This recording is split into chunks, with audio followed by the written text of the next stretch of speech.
The following is a production of the University of Minnesota, driven to discover.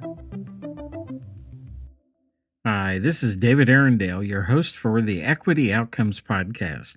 Thanks for spending some time with me today.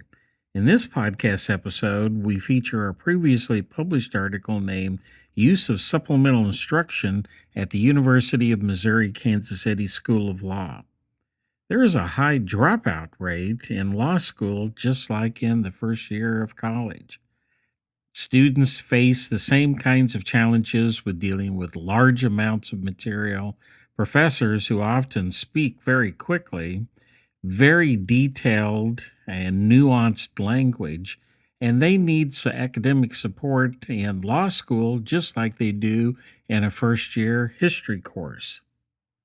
The same strategies that work in that first-year course also can be extremely helpful for you in the law school then. So that's the reason why throughout the entire academic continuum, academic support services are needed. Well, in addition to this audio episode, I also provide a transcript of the publication. I hope you enjoy this audio version of the article. Applications of the Supplemental Instruction Model. Use of SI at the UMKC School of Law. Across the United States, what is the background of academic support programs for law students?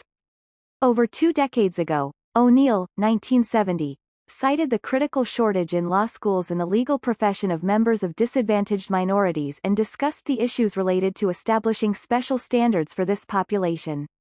Coupled with a shrinking pool of law student applicants, law schools have attempted to concentrate on special academic support programs designed for students who are members of disadvantaged groups and who are not admissible to law school by traditional criteria. The Council on Legal Education Opportunity, CLEO, Institute administrators invite minority student with inadequate standardized test scores and undergraduate grades to attend free summer programs. Reports about CLEO programs and other comparable, pre-start, programs are exceptionally favorable. For example, one report suggested that 70% of the students who successfully completed the 6 or 8 week CLEO programs ultimately graduated from law school.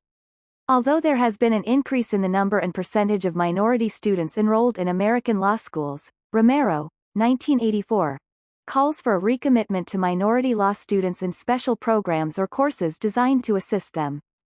What have been early efforts by UMKC to meet student needs? UMKC instituted a pre-start program in 1967 for students with LSAT writing scores below 40, but who were otherwise admissible. In addition to a writing course, students took a developmental reading and a law course. Despite the remedial approach, the program was favorably received and demonstrated significant improvement in all areas: writing, vocabulary, level of comprehension and speed of comprehension. Due to change in the curriculum, the law school now offers a 3-semester hour credit course for all students called Legal Process. Over the years, various approaches were attempted with varying degrees of success in student retention, but none had reached the level the retention committee wanted to achieve.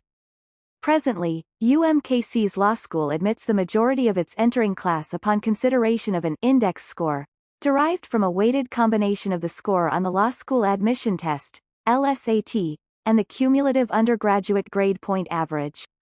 These two factors, and particularly a combination of the two, have been shown to be a good standard for assessing the future success of an applicant in law school.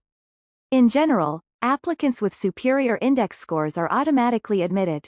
A candidate who does not attain an index score high enough to qualify for regular admission may still qualify based on additional factors. In this way, a portion of each entering class will have persons of diverse backgrounds, whose index scores plus other achievements make them qualified for law study. Tell us about the experiment of using supplemental instruction as an alternative academic support program. In the fall 1990 semester, the law school requested that the Center for Academic Development design a more integrated model of academic support using supplemental instruction, SI. This followed a year in which a large percentage of special admission students were not retained at the end of their Year 1 studies. The choice to use SI followed the evidence that successful academic support programs for law students need to promote independent learning skills and multiple learning systems in order to achieve long-term grade improvement. The goals of the program were to raise academic performance and improve student attrition rates, especially with the special admit students. The pilot program was announced to all Year 1 students during orientation, and they were given the opportunity to sign up for their preference of the scheduled SI sessions. They were informed that it was a voluntary program, but that the number of students who could be accommodated was limited. Although students signed up on a first-come, first-served basis, places were guaranteed in the groups for the special admit students. Students were then assigned to one of the 3 sessions to attend on a regular basis. Unlike other tutorial programs that do not provide substantive support, Leonard, 1987, SI provided this advantage. During the first year of the program, SI was attached to Introduction to Law, Contracts I, Property I, and Criminal Law. These courses were chosen because they are traditionally difficult and the instructors were supportive of the SI program. The SI leaders were second or third year students who had taken that targeted course from the same instructor. In addition to formal training prior to the beginning of the term, the SI leaders received ongoing training and supervision throughout the term by a Center for Academic Development staff supervisor.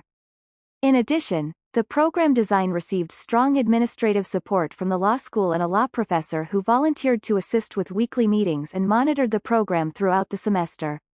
Research supports these 2 aspects, along with a structured approach, as critical to successful law school academic support programs. SI leaders attended all class lectures, took notes, completed assigned readings and conducted 3 review sessions each week. By modeling effective student behavior and thinking strategies, SI leaders assisted students with the language of the discipline unique to law, the integration of lecture and readings, and the development of questioning and reasoning techniques. Students also received experience in essay writing, specifically addressing the particular expectations of each instructor. The only changes in the second year of the program were to limit the target courses to only Contracts I and Constitutional Law for more consistency and to add an experienced student SI supervisor to assist with ongoing training. What were the preliminary results of SI in the law school? For purposes of this analysis, participants are counted only if they attended the regularly scheduled SIs at least 4 times over the course of the semester. On this basis of this criteria, 101 students participated out of a total of 157. All except 1 student in the special admissions category participated in a SI at least once during the semester. Because of the high participation rate of special admissions students, control groups of non-attending special admissions students were not available for meaningful comparison in 2 of the 3 sections. The mean grade for first-year SI students in all Contract I sections was B, while those not attending SI was C+. 6 first-year students withdrew from the law school. 2 of those withdrawals were regular admits who did not participate in SI, 3 were special admits who did not participate in SI, and 1 was a special admit who participated in SI.